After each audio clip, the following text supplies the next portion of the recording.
ที่เคารพในนับถือข้าพเจ้าหวังมาข้าพเจ้าคงเป็นผู้สุดท้ายจึงมาออกคบคิดผมเห็นในคำคืนเดือนงานเสริมฉลองของคืนวันนี้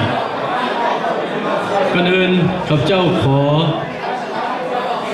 ฝากความหักแพงหรือว่าถามสบายน้ำบรรดาพ่อแม่พี่น้องในเขตยุทธาทุกๆคนเพราะว่า3 เดือนผ่านมาข้าพเจ้าเคยมาครั้งหนึ่งแล้วมาเยี่ยมยามถามข่าว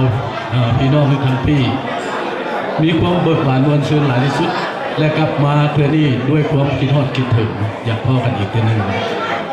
ข้าพเจ้าขอแสดงความนับถือหักแพงมายังท่านผู้อาวุโสในเขตท้องถิ่นท่านผู้นำพาของสมาคมคนลาวของพวกเขาคือยาเบียงไซสุนดารา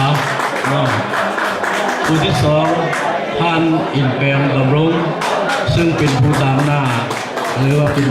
ประธานของการจัดตั้งนักรบเก่าของลาวข้าพเจ้าขอแสดง